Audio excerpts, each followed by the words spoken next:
Hi, my name is Jason Morgan. Welcome back to my studio. Today I'd like to cover a topic on proportional dividers. They're a very simple tool that can be used to easily scale up or scale down from reference photos, or even if you're looking at images on your computer screen, or if you're actually there in person with still lifes and things like that. They come in a few different shapes and sizes. The one I usually use is this one because it's very sharp edge, so it's much more accurate, and it's also got a section in the center, as they all have, which you can use and pop out, and this will allow you to scale up or scale down just by altering the center and the size. And if you generally go in the first hole on most of these, that'll make the proportions 1:1.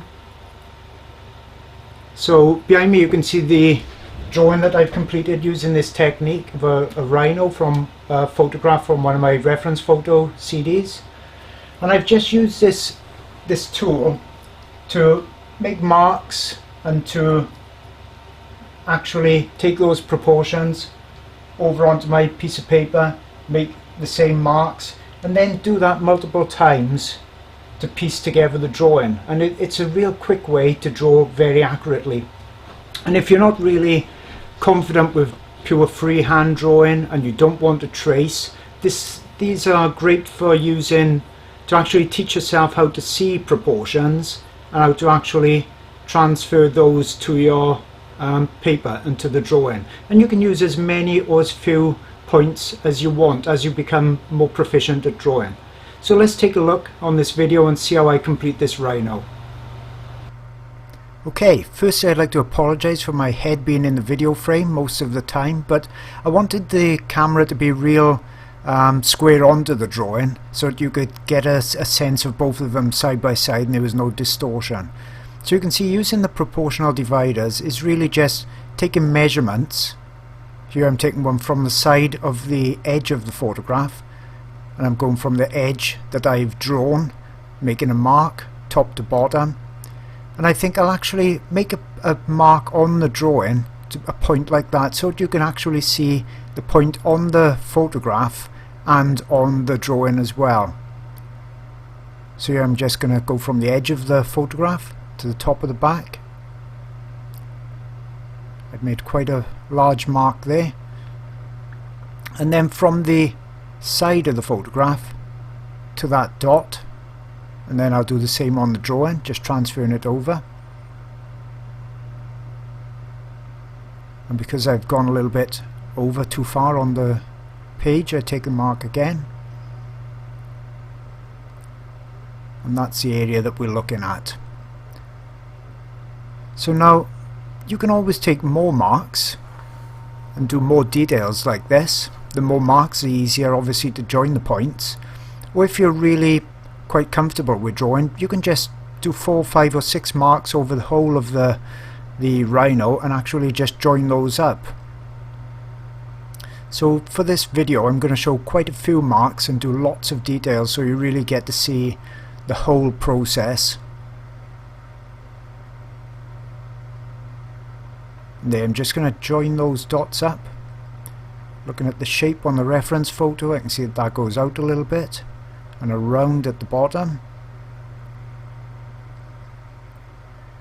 And it's all about deciding where you think the next points would be of most use. I'm looking for little areas on the actual body to see points that really stand out to me as being useful. And so really I'm making 2 little dots, so it's almost an intersecting line. Then I'm going to come down a little bit further, make that mark just so you know where I'm looking at, and then switch to the pencil and double check that point. Yep, that's about right. And then join the dots again. Right, that looks like another good area.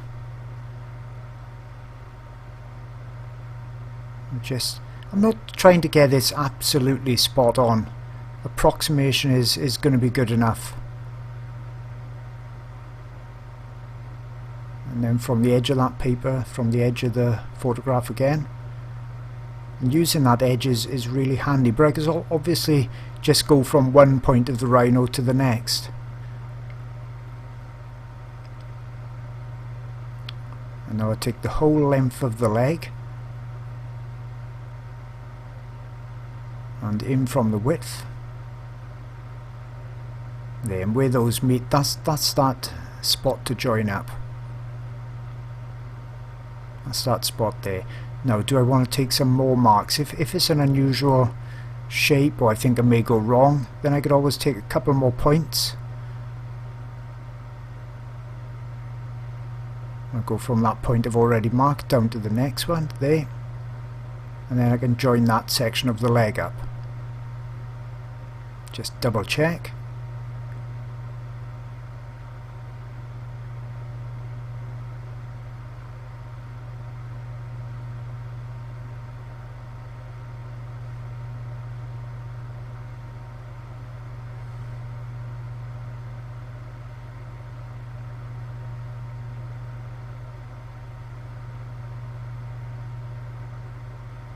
And across the width of the foot.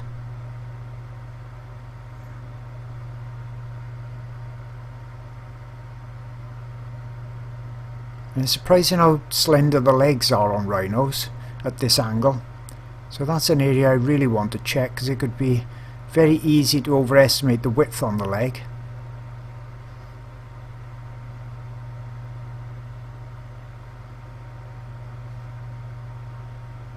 And you can see I'm not doing every single area. I can actually see quite easily where the shape is going in and out. I'm recreating that shape accurately enough. Because this would generally be a drawing for a painting or something like that. If it was the outline for a drawing, as such a graphite drawing, then these marks would obviously be really faint. Mark that spot there. That seems like a nice good intersecting area.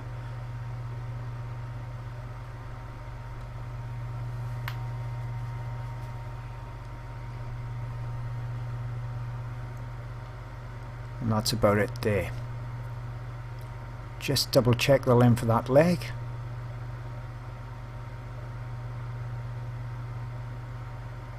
Okay, and then I decide where I want to go from here. Would I rather carry on around with the legs, or go around the back perhaps?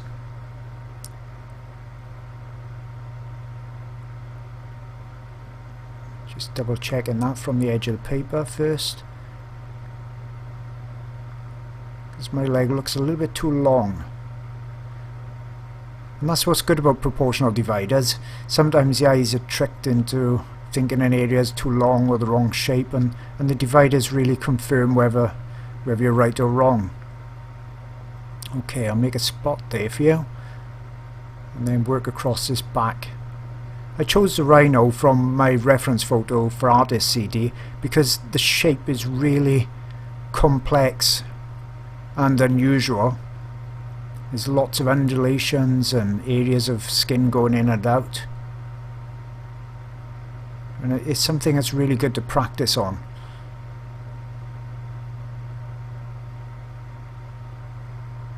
Make another spot. I'll work from that edge of the photograph again.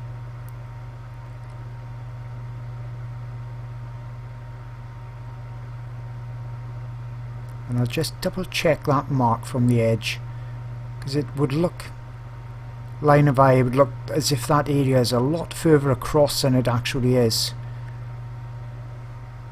But no, it's bunched up like that, so I'll draw it in. It must be right.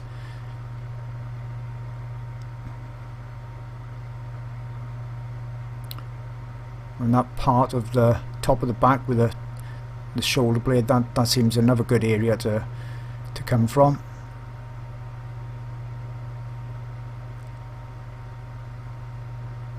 I'll extend that line roughly up, and then double put this one in again because I'd gone too far across the paper. And that goes from down there all the way up around the top.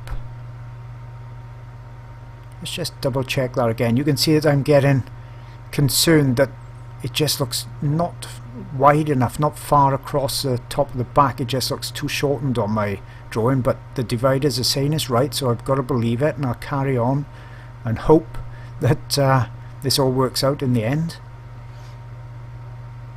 Okay, let's go from the other side of the paper this time, because I've drawn that border on my paper the exact same size as the border on the photograph, so it doesn't matter which side I go from. And you can see it, I'm actually doing the drawing 1:1, so it's the same scale as the photograph. But if you alter the pivot on the proportional dividers, you can change scale quite largely, even with these small dividers, by just putting the pin in a different hole. And there's larger dividers out there, usually made with wood. So if you're scaling something up from A4 to something really large, they can handle that, even if you're doing murals on walls and things like that. Okay, let's make a point by there. Come back across and double check that. Yep, that's right. And from the edge of the paper over. And there, that makes that intersection. And I think I can freehand that in.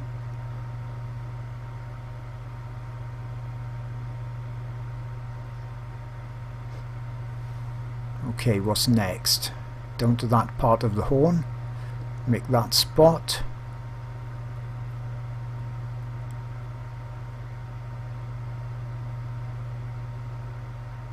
And put it roughly right there.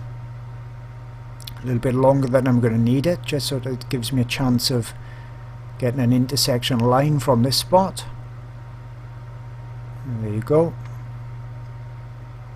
Okay, and can I draw those freehand as well and get it pretty close? I'm doing the lines a bit darker just so you get a chance to see the marks more easily.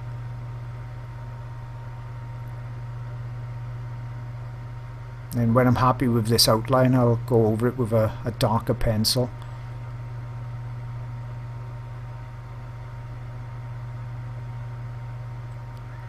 I'm just going to freehand that section in roughly as well for now.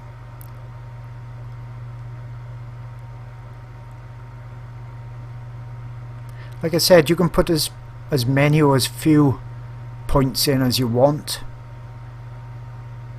There, that's a nice spot there, right under the chin where it joins with the leg is, and that'll be roughly an area roughly around this area. So I'll just go horizontally there, and then I can either go from the edge of the paper like that, or I can go from another point on the rhino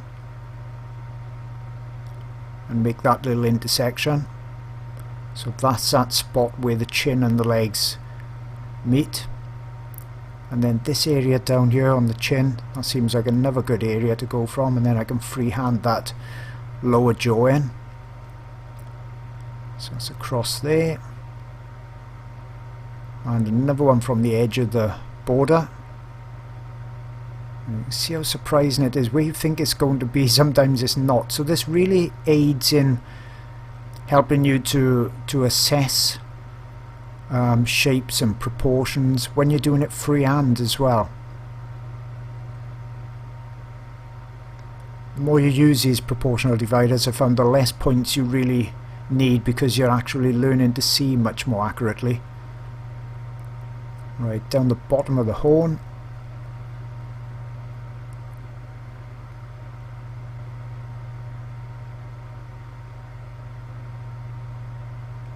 That makes that spot. Okay, let's double check that, because there seems to be something wrong. Yep, I've gone too high. So even using proportional dividers, you need to really pay attention. There, that's better. I obviously took it from the bottom of the horn instead then. And that's the area I was actually looking at. Yep.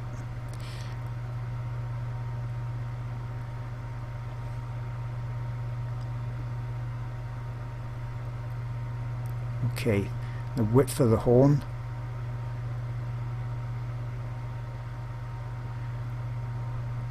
Right there.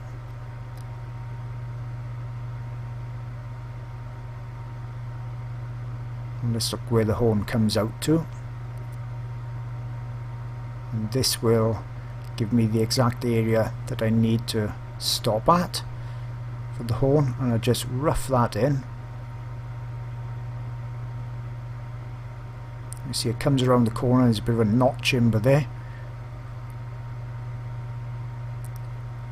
Let's double check that width. Comes across almost horizontally and then down.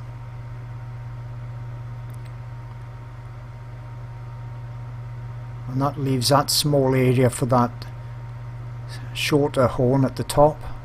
So I have freehand bearings. I know that's got to be pretty right there. It's the only one that's left. Yeah, that looks pretty good there. Looks quite accurate. Okay, now you'd never think I'm going to get those legs into that small area from the bottom of the chin over, so let's take a few more points.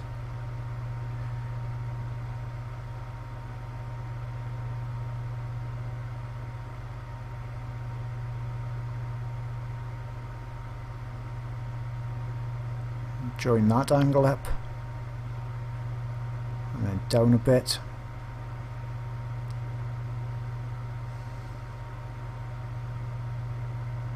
And you can see that the foreleg is raised a little bit above the back legs where the rhino is standing on a slight hill.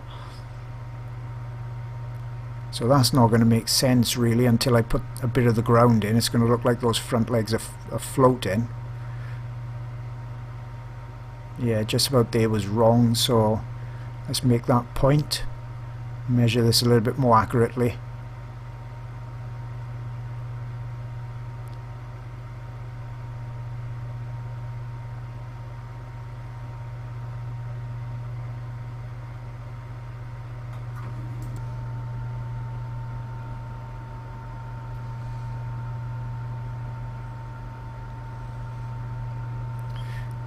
And the width of the foot is quite surprising as well, so I'm definitely going to take that measurement, and that roughly comes across and then it goes up a little bit. Let's go from the outer leg to the inner leg.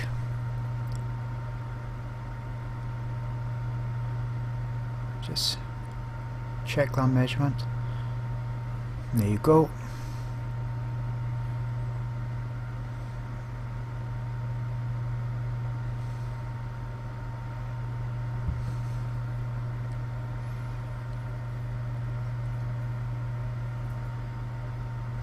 That comes around something like that.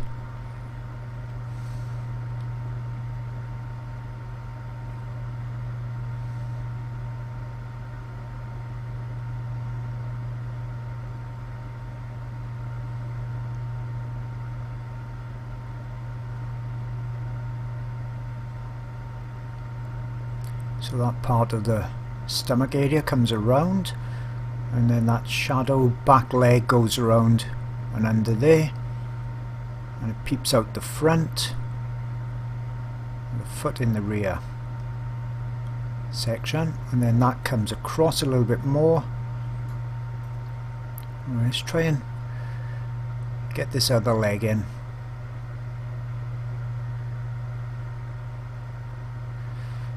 I may be slightly out on this measurement, so I may play around a little bit on this leg, so it looks like it's not quite over far enough, but I'm not particularly bothered. Let's just check that area. Oh, it's pretty accurate. I've rushed this slightly just for the video because I don't want it to take too long and bore too many people watching it, but you get to see the technique here, and you can take as long as you want.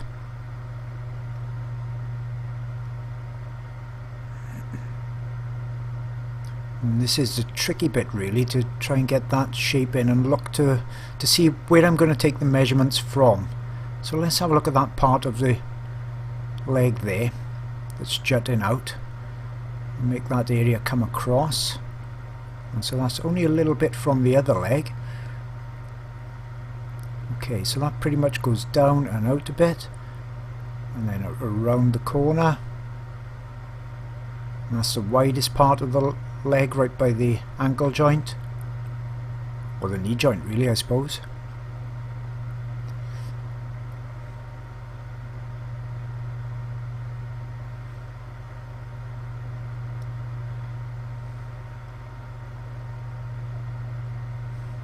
And that goes down there a little bit.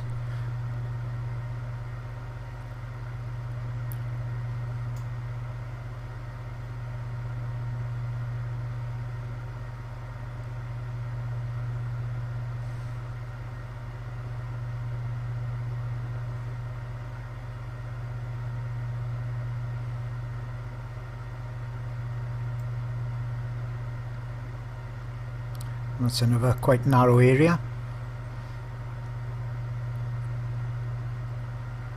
And something's not quite right here. I'm looking at these measurements, double checking these areas. Something not quite right. That should be actually on the center of that bend. Okay, best thing to do then, just rub it out, start again. Let's double check these measurements. It's good for you to see that I make mistakes too. Not everything works perfect all the time. Okay, so that should be up a little bit. Right, that's better. That's up a bit more. Okay. From the bottom of the page up to there.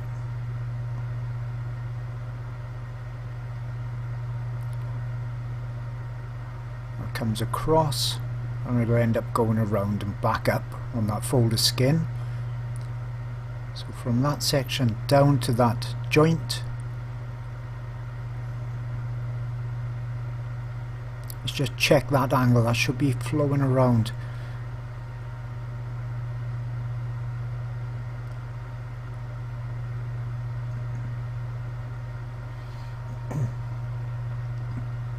And quite a short section at the bottom.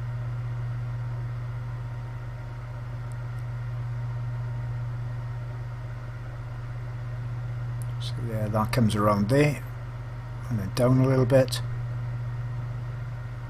So that foot needs to go up to come in line, and put a bit of the floor in, a bit of that grass area, just makes it look a little bit more sensible where the foot is actually pressing down. Let's check that front leg, so that's about right.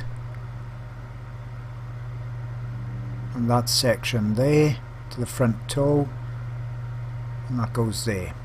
Okay, so the back leg is down a little bit more from the front leg. Just check the width. That's pretty close actually now. Okay, I'm happy with that. That's better. Still looks a bit strange, but once I start to put the other parts in, I think it'll look okay. It's surprising when you're just looking at the outer shape. It all looks a bit weird and disproportional until I get some of those creases in and more details on the face.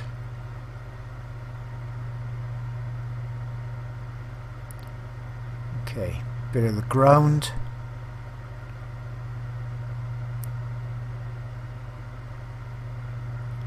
Just double check that measurement. That's pretty good there.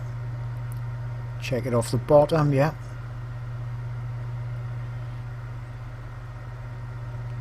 There, now that bit of grassy area, a bit of the terrain is in. That makes a bit more sense now to that shape. And put that across there. Okay, what next? Let's have a look. Let's try and get this tail in. I'll divide this area up and perhaps make that look a little bit more sensible.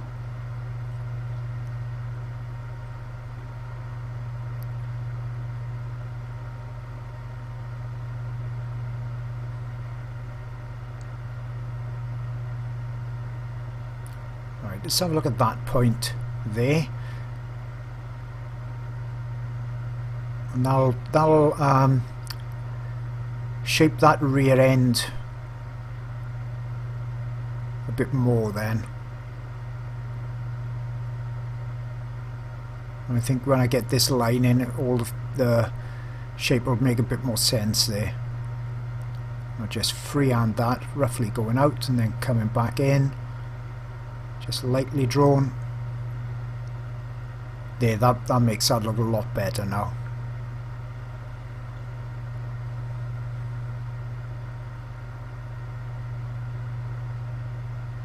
Just that point at the top of the tail I think I'll do from the edge of the photograph.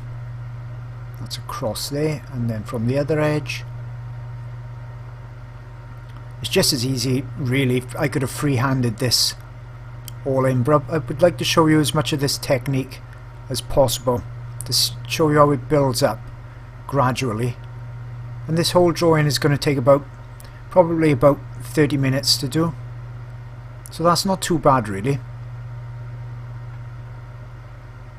Like I say, if I'd done perhaps half or a third of these points and then free-handed the rest in, it would still been probably just as accurate, because I'm quite used to drawing, and it would have been much quicker. But with a difficult shape like this, sometimes it pays to take a bit more time, get it right first time, especially if this is going to be a painting.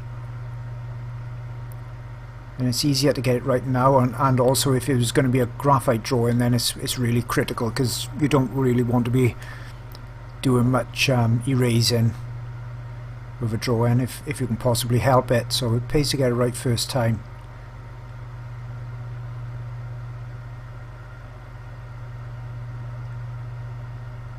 Okay, if I can get this crease and this fold of the shoulder in, I think that'll make everything look a bit better yet again, and it'll dissect that bit of the head and shoulder. It'll make a separation there, and I'll just draw that across and down a little bit, put that fold in.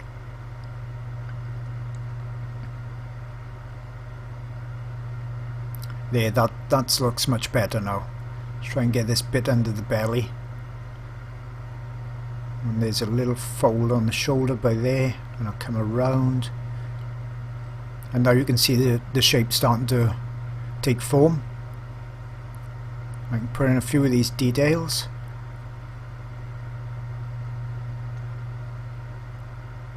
The eye is critical, so let's double check that I'm going to get that in the correct area.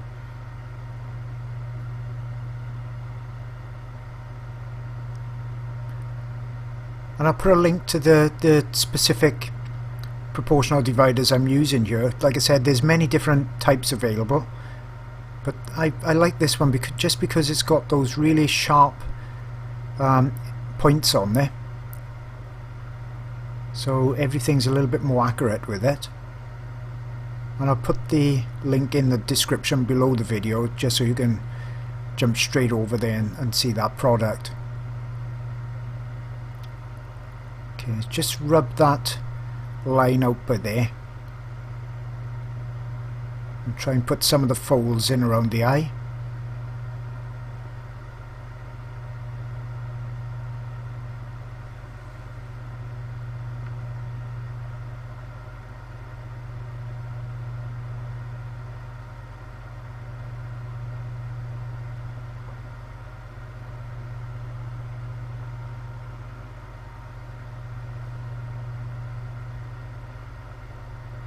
And once that outline is in, it's much easier now to see these lines and detailed areas, and they really fall into place quite easily now.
just adding a few more details, and then I'll switch to a darker pencil and go over this.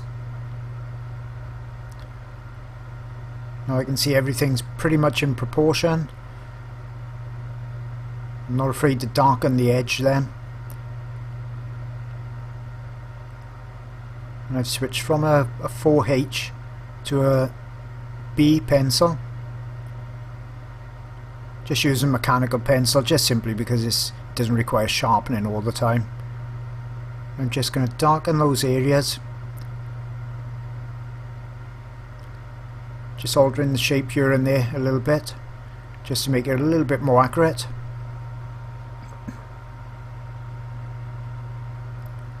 Around the horn, around the bottom there. Just put a few details in. But all the hard work is done now. The proportional dividers has stopped me making visual errors where I would most definitely have made that back section longer than it should have been. It's surprising how bunched up it really was, and the proportional dividers keeps you disciplined and stops you from making mistakes when your eye is tricked like that, especially with foreshortening and things. So I'm just going to put a few details around the mouth area.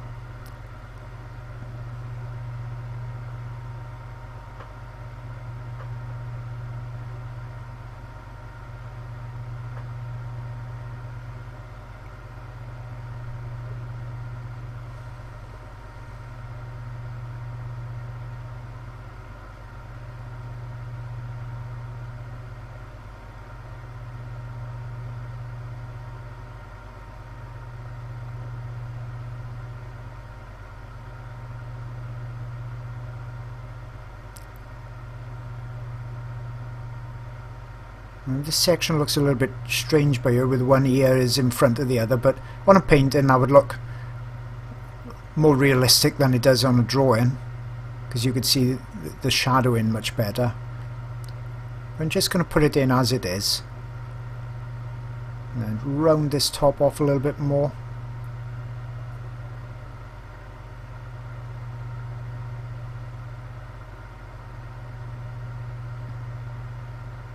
Normally I'd be able to position my body a little bit better while I'm doing the drawing, but I'm trying to stay out of the view of the camera as much as possible, even though my head has been in the screen in the bottom corner most of the time.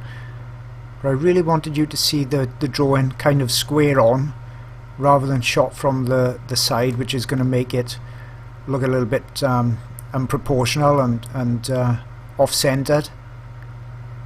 So apologies for my head being in there again, but I think this has given you a good idea of how proportional dividers could help with drawing, especially if you're a beginner or novice and drawing is not really your forte.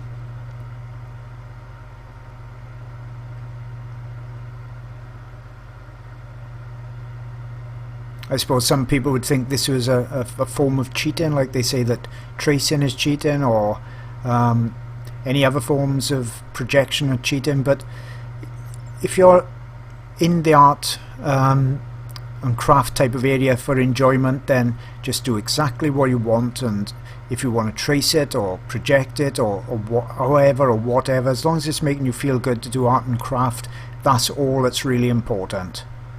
And there's nothing to be stressed up with at all.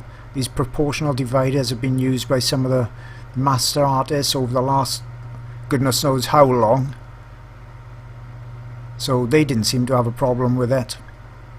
And like I said, this is really a good form of actually learning to draw as well, because it's keeping you disciplined and it's making you see the proportion and the areas and how foreshortening works, and how your eye is being fooled and tricked by different angles, especially on a subject such as this, which would be quite difficult to draw freehand.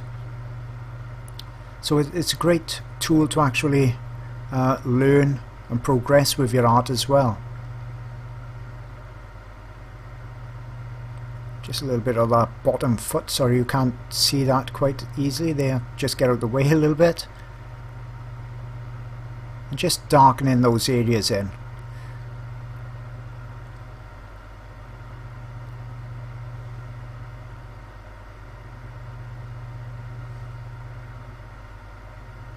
lots more painting tips and techniques over on my website, jasonmorgan.co.uk, where I've got some videos that go everything from 1 hour all the way up to 8 hours, ebooks that you can print out, and lots of other things like artist reference photos, and lots of tips, tricks and things that I picked up over the years. Just going to put a few representational parts in for the grass and darken this lower jaw area. You can really see it coming together now. Now if this was going to be a painting, I would have done this on canvas, or actually probably I would have drawn it like this on paper, then I would have traced it and then transferred it to canvas so there wasn't going to be any mistakes or any rubbing out or anything like that, and then I would have sealed this drawing on the canvas with some pastel and pencil permanent fixative, let that dry, and then I would have started the painting side of it.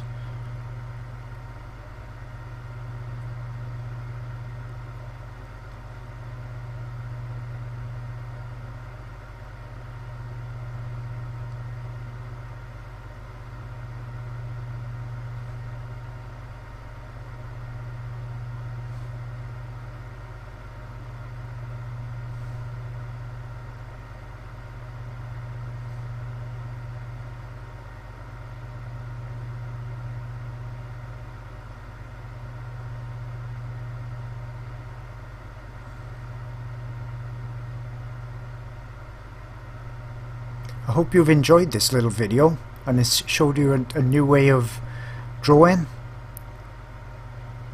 that you found useful. And if you'd like to join me on another video, you can find many more on my YouTube channel.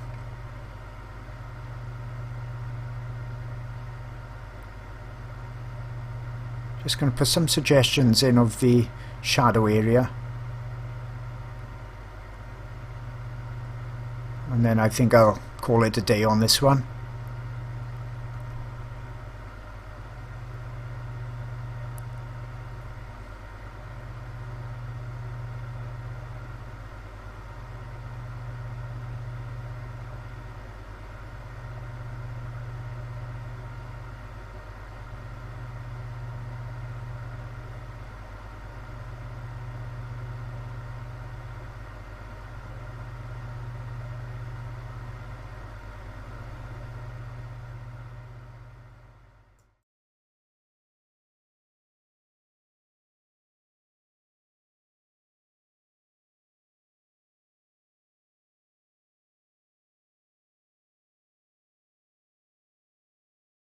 Don't forget that you can find me on my webpage, jasonmorgan.co.uk, where you'll find loads of videos and ebooks and reference photo CDs and things like that, and also on Facebook, Twitter, Instagram.